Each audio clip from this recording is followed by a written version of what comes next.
છેલ્લા ઘણા સમયથી એવો પ્રચાર કરવામાં આવે છે કે કોઈના ઘરનું અન્ન ખાવું કે પાણી પીવું નહીં. આવું કયા શાસ્ત્રમાં જણાવ્યું છે એ વિગતવાર જણાવવા વિનંતી અને યોગ્ય માર્ગદર્શન આપવા વિનંતી. કોના ઘરનું ન ખાવું જોઈએ? જે લોકોના ભોજન માટેના કોઈ નિયમો નથી, જ્યાં રજસ્વલા ઇત્યાદિ ધર્મનું પાલન નથી કરતા, જેના ઘરનું અન્ન દૂષિત છે, જેનો સદાચાર દૂષિત છે, આવા લોકોના ઘરનું અન્ન ક્યારેય ખાવું જોઈએ નહીં. પણ હવે આમાં એક પ્રોબ્લેમ એ છે કે ભાઈ તમે તમારા સગાન ઘરે ન ખાતા હોય ને હોટલમાં ઝપટ બોલાવતા હોય તો પછી આ ધર્મ નથી, આ નાટક છે. સમજમાં આવ્યું? સગો ભાઈ હોય એના ઘરે ન જમે, પણ રેસ્ટોરન્ટમાં તો એ તમારા હગો બનાવે જ ને.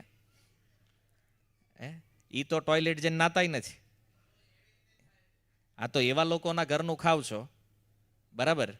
અને ઘરવાળા જે છે એનો થોડો દોષ છે. તો પણ જો દૂષિત આહાર ન લેવો જોઈએ, આ તો શાસ્ત્રીય નિયમ છે. ભગવદ્ ગીતા, આહાર શુદ્ધો સત્વ શુદ્ધિ ધ્રુવા સ્મૃતિ. આહાર સત્વગુણી હોવો જોઈએ.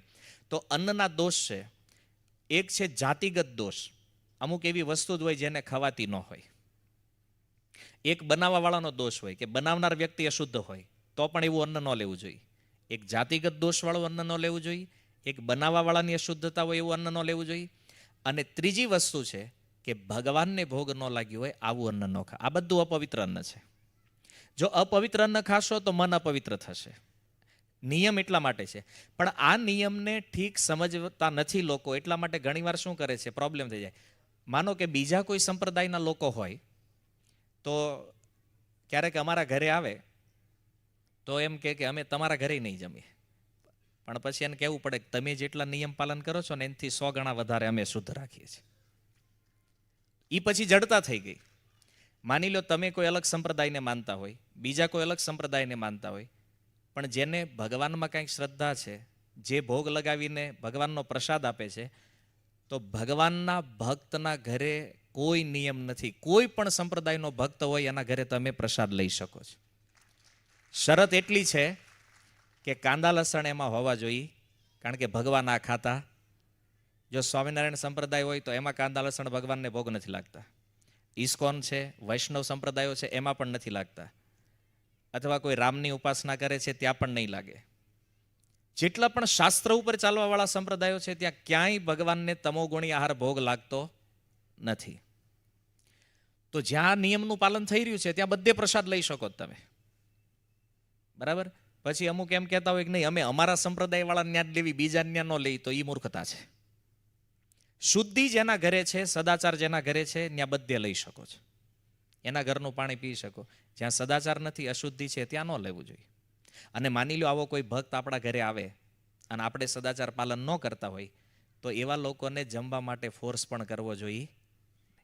કારણ કે તમે સદાચાર રાખતા નથી, તમે સુધરતા નથી, અને ઓલાના નિયમ શું કામ તોડાવવા તમારે? એનો પણ દોષ લાગશે તમને. આ તમારે જમાડવા જ છે અને પ્રેમ છે જ જમાડવાનો, તો બનાવો કાંદા લસણ વગરનું, ભગવાનને ભોગ લગાવો તુલસી પત્ર નાખીને, અને પછી બોલાવો એને કે આવો અમે પ્રસાદ આપશું તમને. તમને જો એ વ્યક્તિમાં એટલો પ્રેમ છે તો એક દિવસ કાંદા લસણનો ત્યાગ કરો, બરાબર છે ને? તો સમજણથી કામ કરવાનું. જો અધ્યાત્મ છે ને લડવા માટે નથી, કામ સમજથી થવું જોઈએ. મેં જ્યારે કાંદા લસણ ખાવાનું બંધ કર્યું તો અમારા પરિવારમાં પછી હું જમવા જવાનું મેં બંધ કરી દીધું. તો બધાને ખબર પડી કે ભાઈ આ પ્રભુજી આવતા કેમ નથી જમવા? તો કે આપણા ઘરે કાંદા લસણવાળું હોય એ ખાતા નથી. તો હવે મને કોઈ જમવા માટે બોલાવે છે તો એ કહે છે ભાઈ કાંદા લસણ વગરનું જ બનાવ્યું છે, અને કાં તો મારા વાઈફને બોલાવે કે એણે એ જ જઈને બનાવે છે, અને જઈએ છીએ પ્રસાદ લેવા. કારણ કે આપણે બધા ગૃહસ્થ છીએ, આપણો વ્યવહાર છે, અને જો તમે નહીં જાઓ તો વ્યવહાર પણ નહીં ચાલે, બરાબર છે? એટલે આ પ્રમાણે ઘણા બધા રસ્તા છે આના. લડવું એ રસ્તો નથી, હે ને? તો નિયમ આ રીતે ફોલો કરવા જોઈએ, બરાબર છે? કારણ કે મેં પહેલાં કથામાં પણ કીધું છે કે નિયમ આપણી આધ્યાત્મિક પ્રગતિ માટે છે, નહીં કે દેખાવ માટે. અને મૂળ વાત એ છે કે રેસ્ટોરન્ટમાં તો બને ત્યાં સુધી ખાવું ન જોઈએ, કારણ કે એ બનાવવાવાળા જે છે એની શુદ્ધતા હોતી નથી. તમે વિવાહ મેરેજમાં જઈને જમો છો, ક્યારેક રસોડામાં આટો મારજો લગ્નમાં જાવ તો, એટલે જે મજૂરો બનાવતા હોય ને એક હાથમાં ગુટખા વિમલ ખાતા હોય ને એક હાથે એ જ હાથે પાછા રોટલી વણતા હોય, અને એ રોટલી આપણે મોજથી ઉપાડતા હોય પાછા. કારણ કે મન બગાડવાનું મેન કારણ અન્ન છે. તમે ગુજરાતીમાં કહેવત સાંભળી છે, અન્ન એવું મન. જ્યારે આપણે અન્ન લઈએ ને તો અન્નના 3 ભાગ થાય શરીરમાં. એક ભાગથી શક્તિ મળે શરીરને, શરીર બને.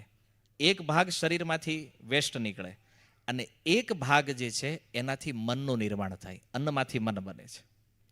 તો જેવો આહાર જેનો હશે, સત્વગુણી આહાર હશે તો એનું મન સત્વગુણી થશે, રજોગુણી આહાર હશે તો એનું મન રજોગુણી હશે, અને તમોગુણી આહાર લેતા હશે તો એનું મન તમોગુણી થશે.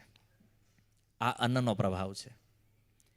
એટલા માટે આ ખાસ ધ્યાન રાખો. અને આમાં એક બીજું ધ્યાન રાખો કે ક્યારેય એકબીજાનું જૂઠન ખાવું જોઈએ નહીં. આ એક થાળીમાં ખાવાની જે પરંપરા આવી છે ને, આને બિલકુલ બંધ કરી દો. જૂઠું ખાવું કે ખવડાવવું એ પણ પાપ છે.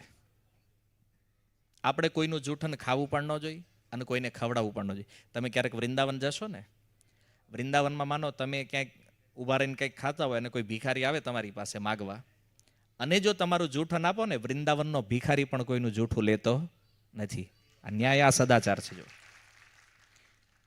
એટલે આ બધું આપણા સનાતન ધર્મનું બેઝિક છે, પણ ભૂલી ગયા છે ને એટલે થોડુંક અઘરું લાગે છે. હે ને?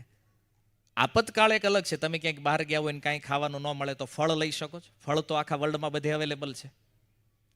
જમવાનું ક્યાંય ન મળતું હોય તો ફળ લઈ શકાય, ભગવાનને ભોગ લગાવી શકો ગમે ત્યાં, અને તમે ગ્રહણ કરી શકો છો. બરાબર? તો અન્નના સદાચારના નિયમો શાસ્ત્રોમાં છે, અને બધા શાસ્ત્રોમાં છે. કોઈ એક શાસ્ત્ર નહીં, ભગવદ્ ગીતા, ભાગવત, મહાભારત, બધી જગ્યાએ વર્ણન છે કે હંમેશા વ્યક્તિએ કમસે કમ સત્વગુણી આહાર ગ્રહણ કરવો જોઈએ.